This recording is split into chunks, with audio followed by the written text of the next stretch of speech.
is 6:32. We're gonna kind of begin to honor folks' time. Thank you for coming to the sophomore information night.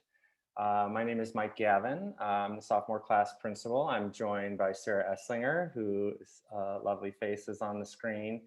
She's our grade level counselor, and Ms. Denton is our grade level assistant. She is behind the scenes working the question and answer section. She's also sort of masterminding. This is being recorded and will be posted on the website tomorrow. So if you have friends or neighbors who are unable to join this evening, let them know, or we will also blast it out to them that they can access it at a later date. Also, if you're joining, this is probably going to be the shortest parent information night over the 4 years, the second semester sophomore night. It's it's before the college search, which is really going to be the focus next year, hot and heavy. And the first couple ones were just trying to get everyone indoctrinated and kind of understanding what's going on. So without further ado, let's begin.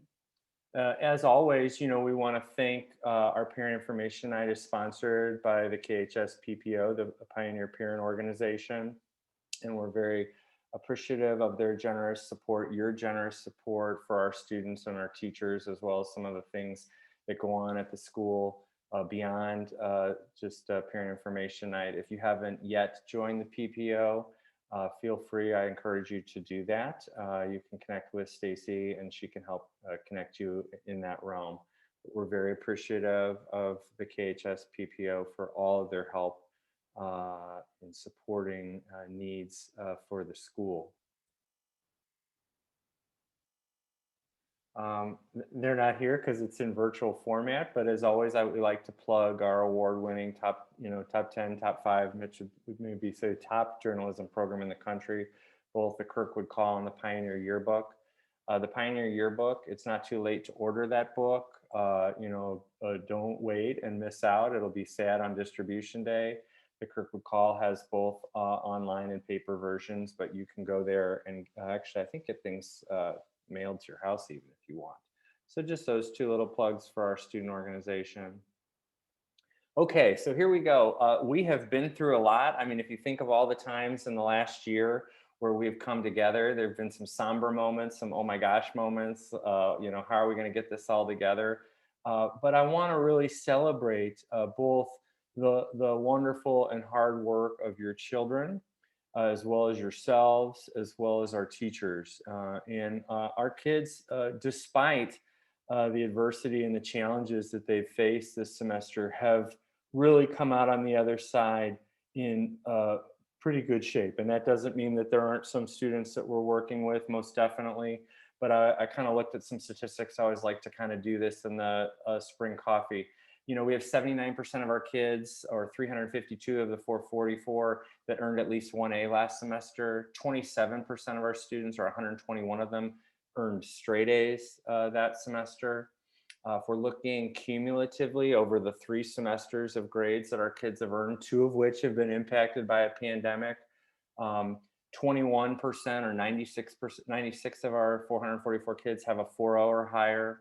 56% of our students have a 3.5 or higher. 74% of our kids have a B average, and 86% of our students have a 2.5 or higher. And so, on the other side, and through a lot of work and coaxing and cajoling and your work and our work, our kids are performing. And, we have places to get better.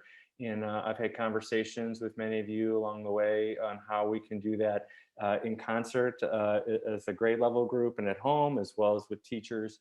But that's really important, as we say, heading into that college experience. If you're at a 2.5 or higher, your options for post secondary enrollments are going to be much greater.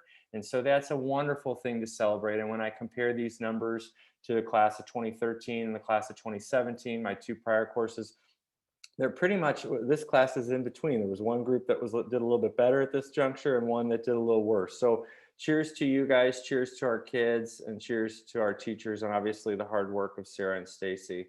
So I think that's a good way to start tonight. This obviously is a lot of text, but we always like to, on a slide, give you a heads up about some important dates for the semester. February 5th, we're already at mid-quarter. Parent-teacher conferences are on the 10th and the 11th. They're going to be virtual. They run from 4 to 7 p.m. I talk a little bit more about that on the next slide. We have a long no homework or catch-up homework weekend, February 12th through the 15th. We have no school on that Friday. That's a staff development day. And then on that Monday is President's Day. March 12th is the end of the quarter, third quarter. And then we have spring break. School resumes on the 30th, and notice that that's a Tuesday. So if you're making any family plans, our musical, which is going to be kind of the Addams Family 2.0, it was interrupted last time, is going to be streamed. And I talked to Kelly Schneider and she's excited, and there's more details to come. The next homework-free weekend or catch-up is April 15th. Then we have mid-quarter. We have our spring concert on the 27th. Exams on May 24th through the 27th, and then the last day of school is May 27th. The last date is important. I had 3 moms already email me looking for houses at Hilton Head and wanting to know when Dead Week is. And so I wanted to make sure everyone knew that July 31st through August 8th, I confirmed that with Corey Nestledge, is Dead Week. So no practices either in athletics or arts, band, orchestra, any of that stuff. So if you're looking for that vacation date, that is it. A little bit about virtual parent conferences. They're going to be done the same as they were in the first semester. As we said, that's Wednesday the 10th and Thursday the 11th of February from 4 to 7. You're going to get an email instruction. It's going to be sent out to parents on Wednesday, February the 3rd, so 1 week in advance. If we send it out too early, people forget about it. Too late, it's not enough time. So 1 week. My guess is it's going to come from an email from KHS. Mr. Townsend supervises guidance and kind of handles that. So I talked to him on the 3rd of February. Conference times are 5 minutes long. So when you go in and get that schedule, you'll be scheduled in a 5-minute block. What we got feedback from parents last year, you know, if they did 5 o'clock, 5:05, 5:10, 5:15, they said that they felt like they missed some minutes with the next subsequent teacher in that kind of transition time. So we're encouraging folks to kind of give yourself 5 minutes between conferences. So if you have a 5 o'clock, you know, then book a 5:10 and so forth, just so that you have a little wiggle room.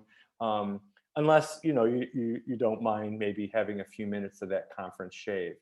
As always, you know, 5 minutes is really just a check-in in a virtual world with email and telephone and Schoology and Infinite Campus. There's a lot of transparency and kind of interaction that's happening.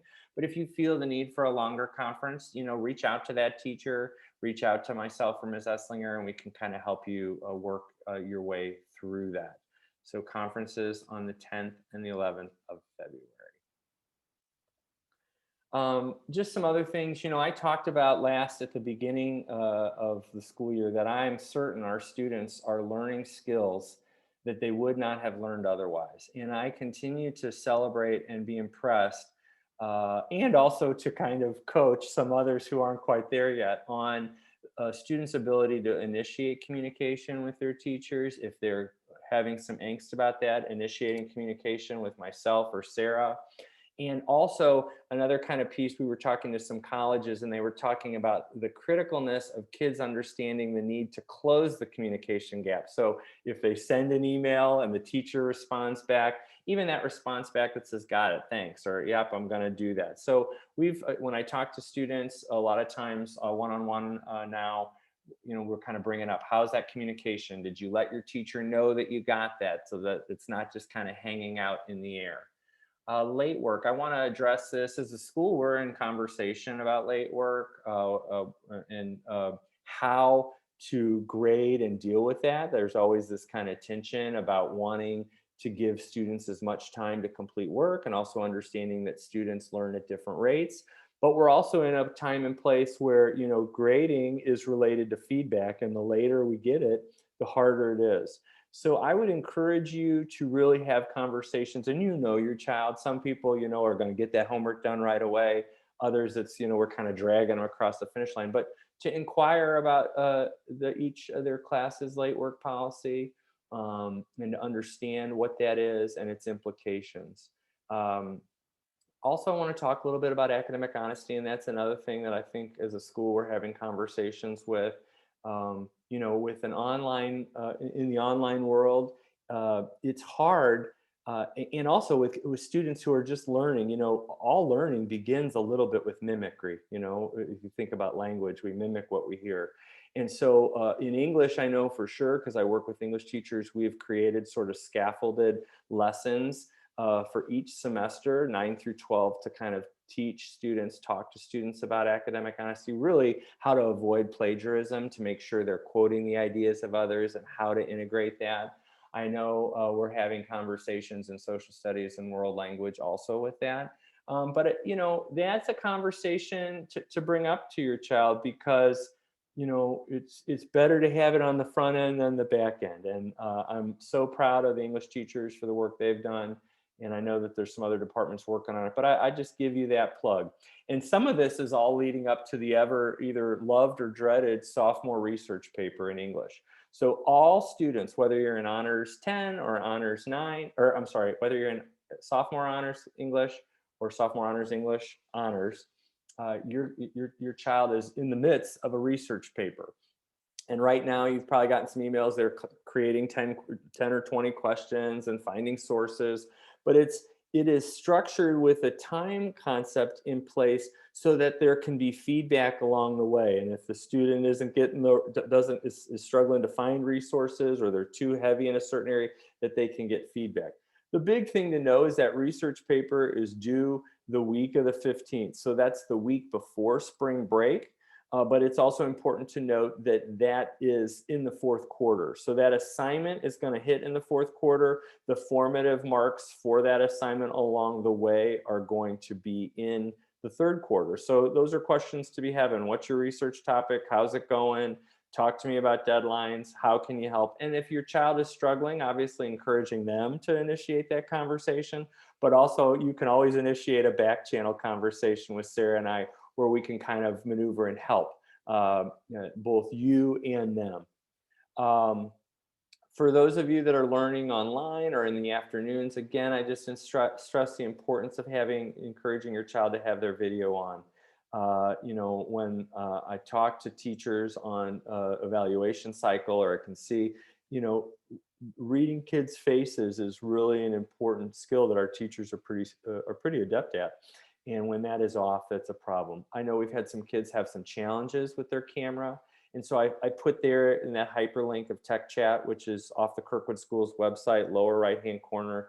Tech Chat will immediately connect you during school hours, 7:30 to 3:30, with the technology specialist who can help your child with anything. Their trouble with Zoom, their trouble with Schoology, an email problem, whatever it is, their camera is not turning on. And for you parents to know is we log all that. So, what we want, if a student is having a problem, we check into that. So we say, hey, what's going on? Do we need to swipe out a machine? We don't want your child kind of suffering in anguish over a technology issue. We've made a slight shift in attendance that I want to communicate to you. Our teachers now, for all students, whether students are live learners or virtual learners, the roomies or the zoomies, our teachers are going to enter attendance in Infinite Campus Monday through Thursday, anytime before lunch. So if it's during the time period when there are students in our building, they're entering attendance in Infinite Campus. That's important to note, even for our virtual students, because if you're a parent at home, you can see through your Infinite Campus portal, did my kid log on, or were they there? So that's just nice to know. And then in the afternoon, Monday through Thursday after lunch, teachers will make that notation in Schoology. They'll also do that on Fridays because the students aren't there. Our teachers did a really great job at communicating. Our parents, I'm really appreciative of all the kind of, like I said, tag teaming. But I don't want you to forget that we do have that automated report that goes out on Thursdays out of Schoology if you signed up for that missing assignment report. And so you should be getting that. If you haven't, email Ms. Denton and she'll kind of connect you with the right tech folks to make sure that that's set up accurately. I know people can freak out in these first few weeks where they say, oh my gosh, my student has a D or an F in a class. And remember, right now in some classes, there may only be 1, 2, or 3 grades. So one missing assignment or one problem kind of disproportionately shows the grade. So I just want to throw that out there. We always get questions about summer school. And so I want to let you know we were in conversation with our central office last week and this week, trying to finalize some things. But a couple of things. One, on the left-hand side under school, summer school, if you click on that link, that'll take you. There is a summer school website. We don't have too many details up there. Historically, remember credit enhancement we've offered through Kirkwood. We were having health, personal finance, and PE. Sarah will talk a little bit more about that. And you'll get an email from Phil Dice. My guess is in March before spring break, that'll kind of have a deadline to sign up. And Sarah will speak more to that. This year will be your child's probably first end of course exam in high school. We don't take a MAP test, we take end of course exam. So students take an end of course exam in English 10, they take one in algebra, they take one in American government, and they take one in biology. The other three that I mentioned are usually taken the junior year by and large. But the first kind of marking test is the end of course exam in English, and that'll happen in April in English classes. And we're looking for details from DESE. But they suspended that last year. They've given us very clear guidance that that test is going to happen. It's nothing to sweat about. Our teachers pour over that data. They kind of do little preps with the students before. But we do want kids to do their best because it's a good reflection on the school as well as themselves. So I just want to throw that out there. That's a mid to late April event. And then I'm sure, folks are wondering or asking, where are we with kind of full day school or eating lunch here or Fridays? I really don't know. We're waiting really for kind of more vaccinations, greater details from St. Louis County Health. I'm aware that the district is having conversations with other school districts, as well as St. Louis County Health and the 2 hospital systems that are distributing the vaccine to be ready for that distribution for our staff. If the vaccine is only approved for people ages 16 and over. So, we're working on the logistics, but we don't have the details. And so I would, pay attention to information from Dr. Ulrich, our superintendent. My guess is that when he knows more, he's going to say everything to everyone. But I just wanted to let that out there because my guess is there are people saying, where are we with that? And so I thought I would share. Okay, so now I'm going to hand it over to Sarah, who's going to talk, and she's also going to prompt me to advance the slides. Good evening, everyone. It's nice to be with you tonight. So I just wanted to kind of give you guys a quick school counseling update. Students entered their course requests for junior year. The sophomores did a great job of meeting the deadline for this, and I really enjoyed the that I got to have with some of the students about picking their classes and making sure their classes are aligning with their interests or potential career or college major. So if anything comes up with a student's schedule, if there's an issue or something that's just not fitting in their schedule, I will reach out to your student individually at some point this semester as the scheduling process on the back end moves forward. So piggybacking off of what Dr. Gavin said about summer school, so we've got credit recovery, credit enhancement, and launch as options for summer school. So for credit recovery, that is for students who failed a core course during sophomore year. So our core courses are social studies, math, science, and English. So this will take place during the month of June. And like Dr. Gavin said, the signups and the logistics and the timing of everything is still getting ironed out. But as soon as things are solidified, parents will get communication about credit recovery. Credit enhancement is summer school for students that are looking to earn credit towards graduation.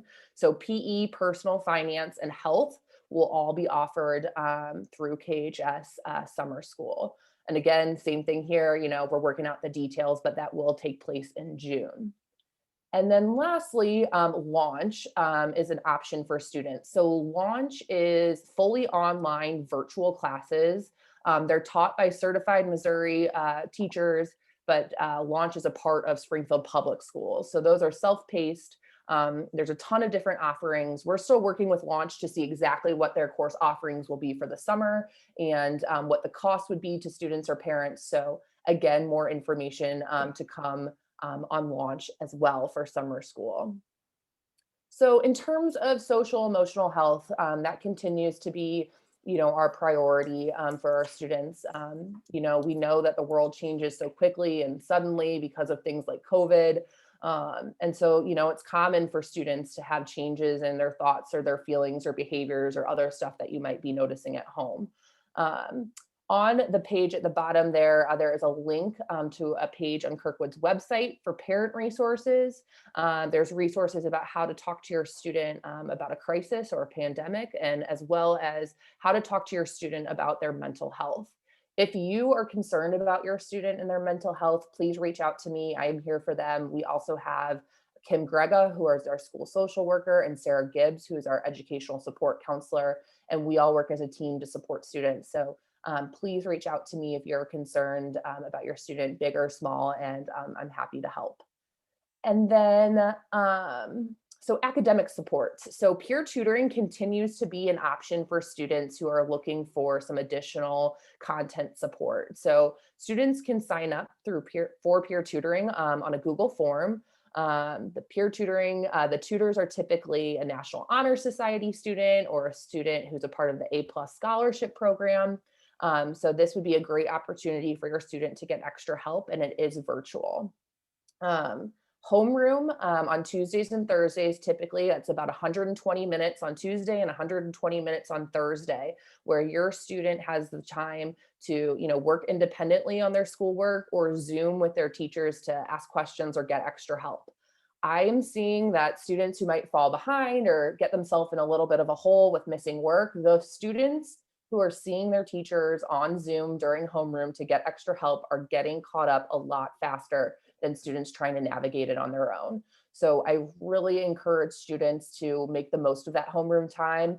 If they're feeling uncomfortable about how to start that conversation with their teacher or anything like that, please let me know. And I'm happy to kind of, connect or coach your student through getting that extra help. And then last thing on this slide, we also have a district tutor list available if you are looking for paid tutoring for your student outside of the school building and outside of school hours. Perfect. Okay, so college and career counseling resources. So this slide has a bunch of links with great information for you. So the first link is to the Kirkwood High School College and Career Counseling website. So on that link, you're going to see the college counseling calendar, which has upcoming virtual admission rep visits. There's information on career planning, financial aid, testing, and more. So I think, definitely come junior and senior year, you'll be visiting and using that website as a resource quite a bit. I also wanted to highlight the KHS College Planning Guide. The link to this is also on the College and Career Planning website, but this planning guide is about a 25-page document and everything that you need to know about the college admissions process, keywords or vocabulary you might not know exactly what it means. It's a pretty thorough guide. You by no means need to rush and go read it cover to cover, but it's a great resource, if you're looking to get some more information or dip your toe in the water a little on the college planning process. Yeah, And then, go ahead, and sorry. to say with all this, really the firm school support starts the junior year. Sarah can kind of help answer some questions and or field them off to Abby or Josh if you have something. But we know people, particularly if this is your first child, that's a very daunting idea. And so we want to empower you with this information just to start getting yourself familiar with, if that is your preference. And if not, that's fine too. But we wanted to put it out there for you.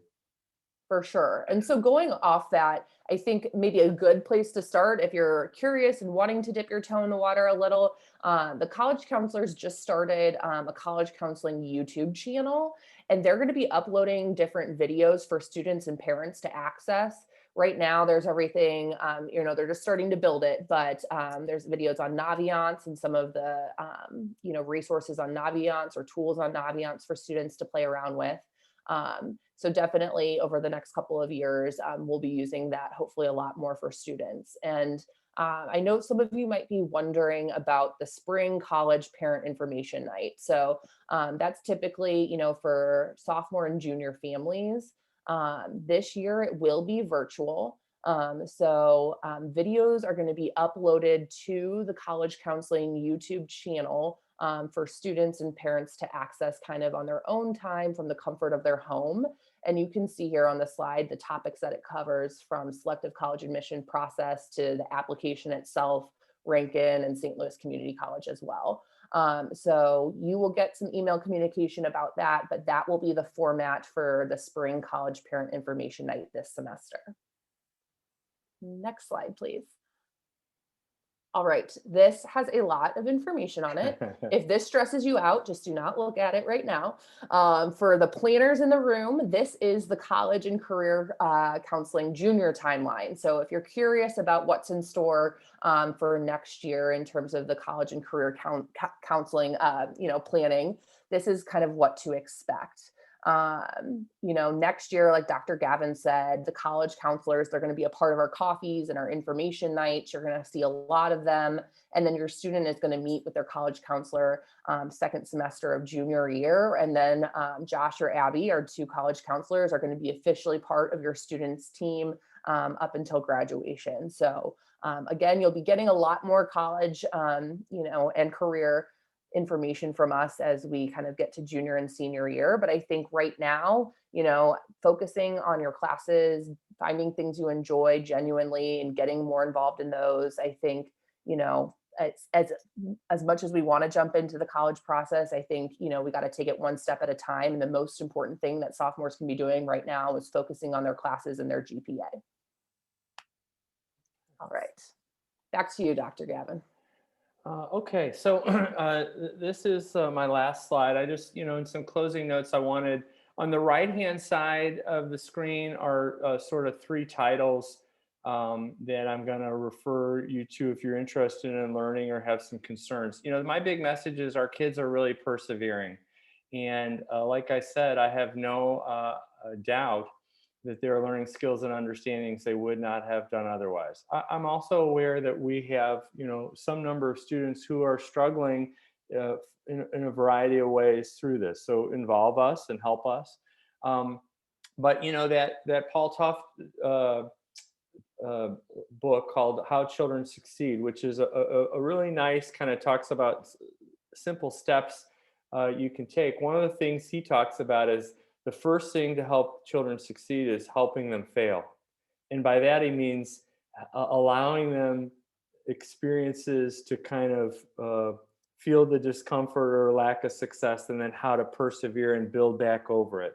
And so, that's why when we talk about helping kids or using us as a back channel, we can work as a team to help your child, but also so that we don't rob them of some of that struggle as they're trying to fill their way. Building Resistance in Children and Teens. This is by Ginsberg, approved by the American Pediatric Society. This is a really good book, and it has lots of, it's not clinical. It's lots of kind of scenarios or things to consider that were helpful. And then, Learned Optimism also is a good book about helping maybe change kids' mindsets if they have sort of a negative mindset.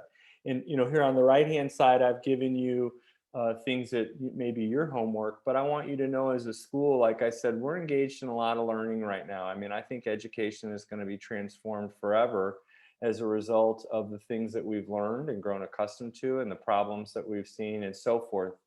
But some of the things that I'm reading that I know that different teachers, PLCs, principals are reading is Empowered at a Distance, in which we're really looking at what are the best ways to shape and structure virtual learning so that kids get empowered and connected.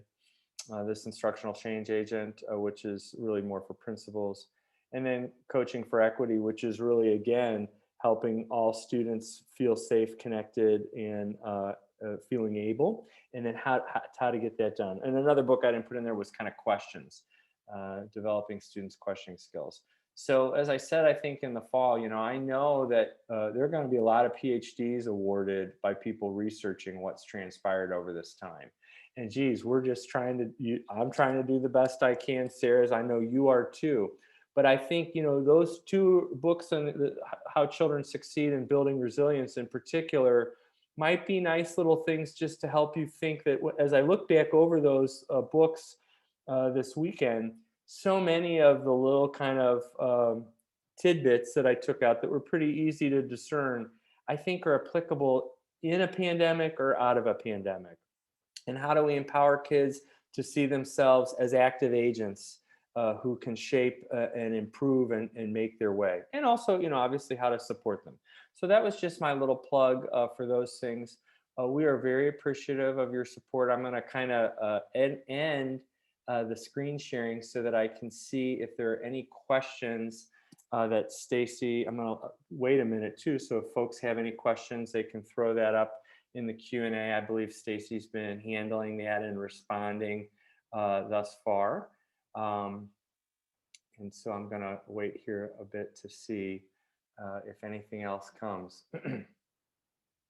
So one of the questions that was asked is, are there other summer classes offered besides health, PE, and personal finance? And the answer to that is yes, through launch, not through Kirkwood. And what I was thinking while Sarah was talking is we have been, this is, like I said, a time of cataclysmic change. I've been on a couple of conversations with Dr. Havener, with Ms. Viewald, with Dr. Painter, Dr. Bailey, where we're also in the process of thinking about how can we create our own online courses, because we know our teachers have created many of these shells already in Schoology. So more of those are coming. But internally, health, PE, personal finance. Externally, it'll be through launch. We don't yet have that offering list. That will come with that blast from Phil Dice. My guess is end of February, early March. And if you're looking to do that, it's usually June or June and July. It's 4, 6, or 8 week sessions. And the launch things, Sarah mentioned, kind of work at your own pace, but I would say though launch has pretty regimented targets. The first week you got to log in so many times and do so much. So it doesn't really lend itself to kind of bopping in and out of a class. But yeah, that's what I would say about that.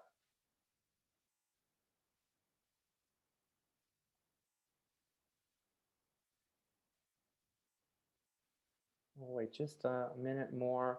Like I said, we're very appreciative. If you need anything, don't hesitate to ask. Um, and we thank you.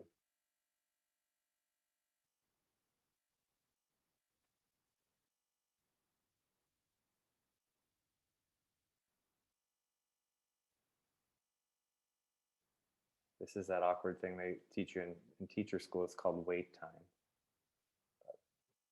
As adults, maybe we have all of our questions. Well, if a question comes to you, feel free to shoot us an email, and know that Ms. Denton and I will work on having this put up on the website and blasting it out tomorrow. Thank you very much and have a lovely evening. Thank you. Bye.